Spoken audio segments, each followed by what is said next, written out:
Saya dengan beliau ini sama-sama orang pondok pesantren, sama-sama bisa bahasa Mandarin. Bedanya bahasa Mandarin saya ini tingkat TK, bahasa Mandarinnya beliau ini S3.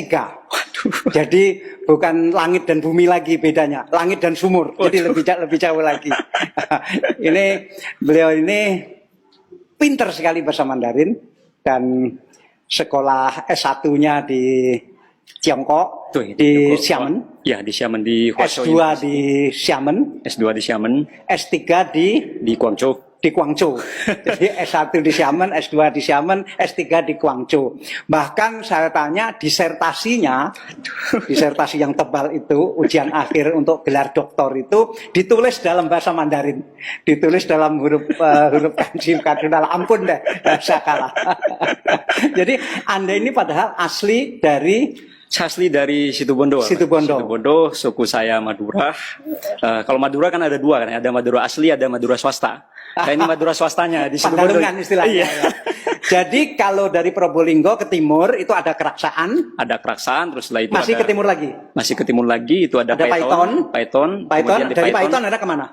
Di Paiton masih ke timur itu ada satu desa kecil Besuki. Besuki masih ke selatan. Itu ada satu gunung. Jadi belum sampai ke Situbondo. Belum sampai Situbondo sudah ke selatan. Di desa dong berarti. Di desa itu makanya saya sering bilang saya ada di lantai 8.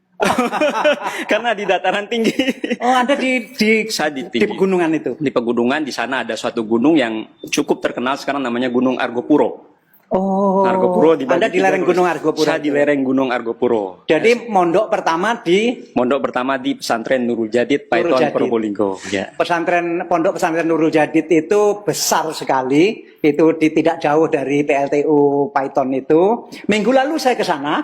Saya tahlil di makam. Ya. Dan saya kagum dengan pondok Nurul Jadid karena menerapkan protokol COVID-nya luar biasa. Ya. Jadi saya waktu tiba di pondok pesantren itu, saya nggak bisa masuk. Saya bilang, saya ini Pak Dahlan Iskan.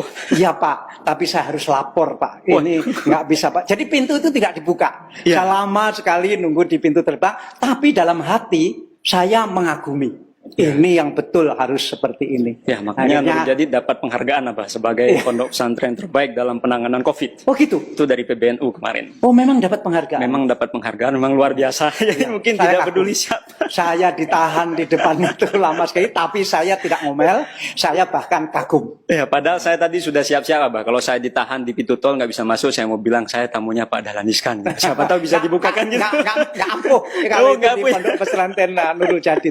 Iya. Kemudian saya tahlil di makamnya pendiri Nurul Jadid, yaitu Kiai Zaini Munim. Ya. Dan sama istri tahlil di situ cuma berdua. Ya, karena memang dan kebetulan memang sedang libur sekarang. Anda di pondok pesantren itu sampai tingkat apa? Saya SMP lulus di desa, kemudian setelah lulus itu saya masuk SMA. Waktu itu saya sebenarnya mau masuk pondok pesantren itu sejak lulus SD, tapi ibu saya bilang, wah kamu masih terlalu kecil, apalagi kamu masih anak tunggal, itu nggak dibolehkan. Anda anak tunggal? Saya anak tunggal.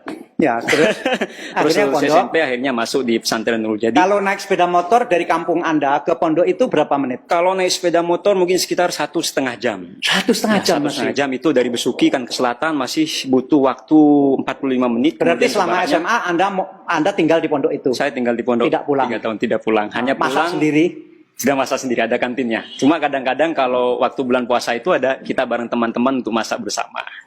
Itu bareng dengan mereka. Cuma setiap harinya biasanya saya beli di kantin. Di kantin itu di pesantren sana. Jadi Anda belajar kitab apa saja selama di pondok? Itu Fathul Qorib saya belajar. Ya, terus juga tentu Sulam Taufik juga belajar. Terus juga karya-karya Imam Al-Ghazali. Kalau Anda tatakalam lughatul Arabiyyah? La astati an kalau bil lughatil arabiyyah. Wah, bahasa Arabnya juga bagus. Mandarinnya kalah, bahasa Arabnya juga kalah. Ini Jiswe ya? 我现在27。对，今年27。saya tanya berumur berapa? Umurnya 27. Ya, 27. Jadi masih muda sekali. Jihun lah mah. Masang ya Cihun. Hah? Masang ya Cihun. Saya tanya apa sudah kawin? Segera dia bilang. Segera kawin. segera menikah. 差不多跟哪一位？跟哪里的女士？也是在西都温度的一个女士，她也是努鲁加蒂毕业的，但是她从努鲁加蒂毕业以后就搬到 Gontor 去读书。 Oh, 所以在Gontor毕业的。对，在 Gontor 毕业，大学是在 Gontor 毕业。 Saya tanya dari mana calon istrinya yang itu berapa lama lagi kawin? Sekitar 1 minggu lagi ya, Bah. Aduh, selamat ya. Terima kasih. Saya tanya dapat gadis dari mana? Ya. Gadis dari situ Bondo juga, satu pondok juga di Nurul Jadid, Ya, tetapi ya. bedanya setelah Nurul Jadid dia melangsungkan ke pondok Ke Gontor. Gontor, betul. Gontor mungkin di Mantingan ya. Di Karena Mantingan. putri, kalau yang Ya, laki-laki di Ponorogo. Benar. Nah, jadi kalau saya tersesat di Jalan Aseng di Tiongkok. dia tersesat ke jalan asing. Tersesat ke Jalan Aseng. Makanya dulu ketika saya mau mondok itu, mau mondok kemudian lulus dari pondok saya mau berangkat ke Tiongkok. Itu orang-orang desa saya masih bertanya, ini lulusan pondok kok perginya ke Tiongkok gitu, kok nggak ke Arab gitu. Pandangan-pandangan di desa Ya, itu kan masih begitu. menganggap Tiongkok sebagai ya berpaham kiri yang anti agama gitu kan. Ini nanti kalau di Tiongkok ini jangan-jangan makan bat satu ini nanti gitu. Yang paling ditakutkan makan babi. Yang paling ditakutkan makan bab satunya itu, curonya itu. Berapa orang Anda ke Tiongkok waktu itu? Saya generasi pertama, Bah, dari Nurul Jadid. Nurul Jadid. Saya lulus 2010. Berapa orang? Saya waktu itu satu-satunya santri Nurul Jadid yang dikirim ke Tiongkok. Tahun Anda 2010. berani sekali.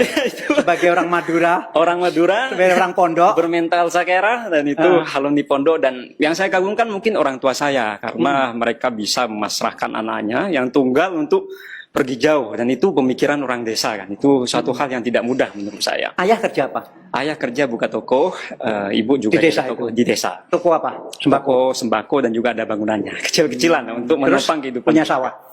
Ada, kalau sawah tidak ada, kalau Tegalan ada. Oh, Tegalan. Ya, Oh, Tegalan karena ada. di gunung ya. Karena di gunung. Tanam apa Tegalannya? Sekarang ada ditanam sengon, ada ditanam porang, juga macam-macam. Jadi Anda berangkat ke Tiongkok, ke kota Xiamen. Ke kota Xiamen. Kota Xiamen itu kota terbesar di provinsi Fujian, Ya. bukan ibu kota provinsi, tapi kota terbesar. Juga disebut dengan nama kota Amoy.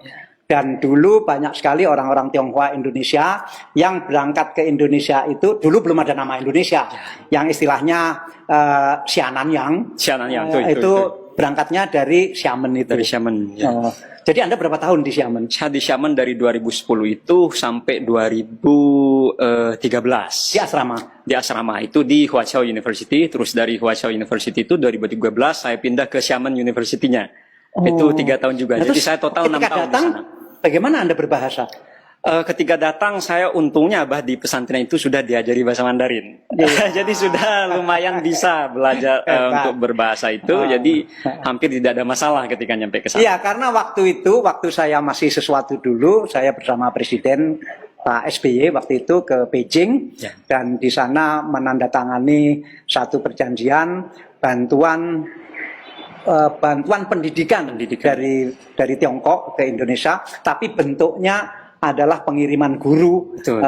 bahasa Mandarin ke sekolah-sekolah di Indonesia. Terserah siapa yang mau terima, dan ternyata Nurul Jadid Ya, mau dan terima. yang mendapat manfaat salah satunya adalah saya. Itu guru bantu dari Tiongkok itu dikirimkan ke Nurul Jadid pada waktu itu. Cewek atau cowok gurunya? Cowok semua kan. cowok semua. Karena ke kan pondok antara- pesantren, ya? ya, putri dengan putra dipisah. Nah, kalau guru cowok itu bisa. Jadi Anda berapa tahun di Nurul Jadid diajari oleh guru native speaker dari Tiongkok? Saya dari 2007 itu ke pondok, kemudian 2010 lulus 3 tahun, Pak. 3 tahun. 3 tahun. Itu 1 minggu berapa kali? Itu 1 minggu sekitar ada 2 kali kalau 1 saya minggu tidak 2 salah kali. ingat ya. Cuma intensif karena kan di pesantren itu ada dibagi ada sekolah unggulan dengan sekolah reguler. Oh, ada Nah, saya unggulan. di jurusan bahasa yang unggulan itu. Oh. Yang bahasa itu diasramakan. Jadi di asrama itu setiap harinya harus pakai bahasa Mandarin atau bahasa Inggris atau bahasa Di Nurul Jadid. Di Nurul Jadid. Hebat, hebat. Itu kalau tidak pakai bahasa itu diberdirikan, dihukum. disanksi, dihukum. Oh. Jadi memang dipaksa untuk membentuk lingkungan Padahal berbahasa. ustadz-ustadz di situ kan waktu itu belum ada yang bisa bahasa Mandarin ya. Belum ada yang bisa bahasa Mandarin. Cuma Nah, guru yang dari Tiongkok itu tinggal di mana? guru yang di Tiongkok tinggal di luar pondok, tapi itu sering di pondok pesantren kami sering masuk, dan itu kebetulan guru pertama saya itu suku Hui.